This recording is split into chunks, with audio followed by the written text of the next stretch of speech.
Welcome to week 8 of our vocabulary study. This marks a quiz week, so please prepare yourself for a quiz this Friday on weeks 7 and 8. Additionally, I might want to mention that next week we will have no new vocabulary words as we'll be preparing for the first exam of the year, and that is on all 8 weeks that you've had so far of the vocabulary words. I also mentioned that the homework associated with this week's vocabulary is at the end of this video, so please make sure that you allow time for that and don't stop at the last word.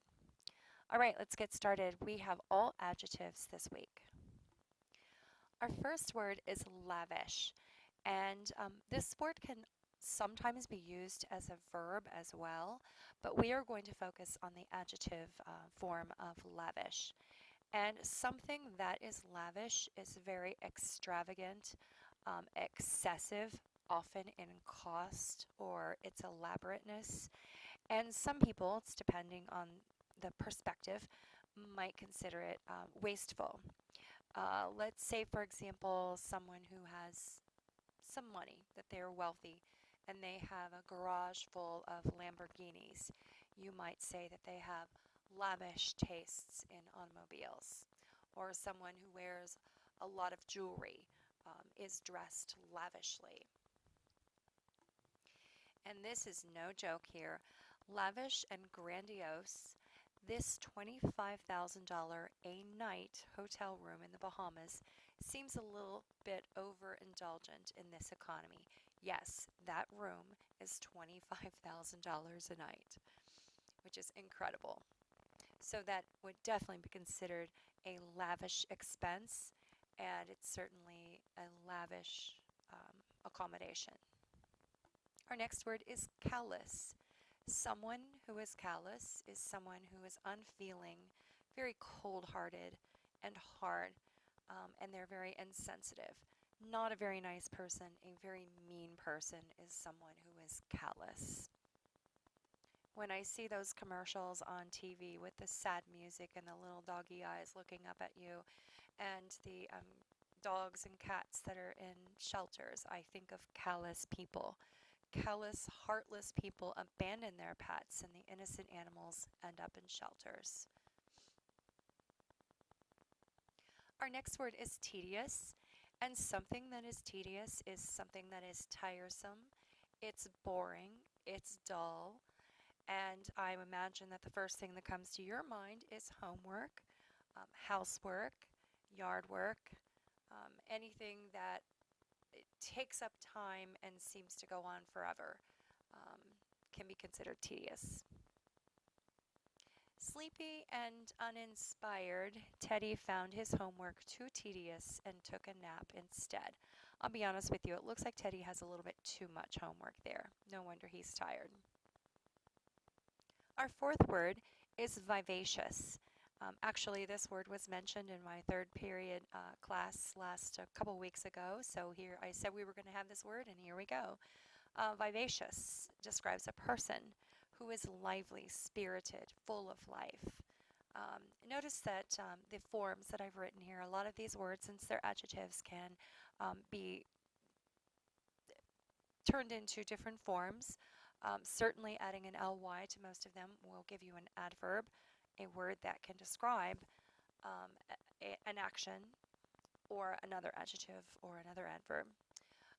And often these words can be turned into nouns as well. So you have a lot of flexibility when using these words and their forms. Vivacious. When I think of vivacious, I think of this character. The movie's been out for a while. I hope you've seen it or you're familiar with it. Spunky and smart, legally blonde's vivacious protagonist, Elle Woods, is never without a smile. She just looks like a very lively, spirited person full of life, and she is. Our last word this week is garish, and something or someone who is garish is something very gaudy, tastelessly showy, sort of tacky, something that is in bad taste, often clothing that certain people put together might be considered garish, or a house might be considered garish and how it's decorated. So something that's just really tacky and bad taste, not, you know, doesn't have good taste at all, is something that's garish. And here's a picture of someone garish. If you look closely, it's a little hard to see because the photograph is small. She's wearing a pretty ugly dress, and she's wearing flip-flops with um, blue feather stuff on it, and she's got some pretty ugly jewelry on. I would consider this a very garish outfit. Weary and famished, Matilda, the tacky tourist, waited at the bus stop, her garish outfit attracting the attention of passers-by. So there you have it, our 5 adjectives for this week. But hold on, because you will have homework sentences to write as well. And I have some photographs. And on Monday, we learned about appositives, and your sentences this week are going to need to be written with appositives. So take a look at the following slides with the instructions and be ready to write on the opposite page of your notes. This week's homework. So you're going to write some sentences. We started working on appositives this week. So for each of the following photographs, write a sentence that includes an appositive. If you need to look up the definition for appositive, if you seem to forget from Monday's class and Tuesday's class, go ahead and look up your Do Now handout for the definition. The vocabulary does not have to be part of the appositive itself, but it does have to be used in the sentence, and I do want to see you building context clues. The other thing that I want you to be cautious of is don't say, in this picture there is a garish woman, blah, blah, blah. Don't tell me what's in the picture. Show what's in the picture. Pretend someone can't see it, and you're providing a description of it without saying, in this picture there is. So here we go, first one, and I have the words associated with them to make things a little easier for you. So here's the first picture. You may want to put it on pause for a little bit. The word is lavish.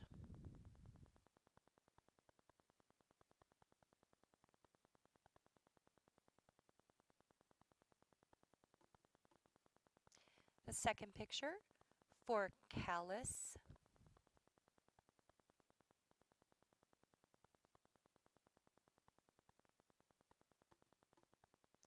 The third picture, for tedious. And those are potatoes they're peeling.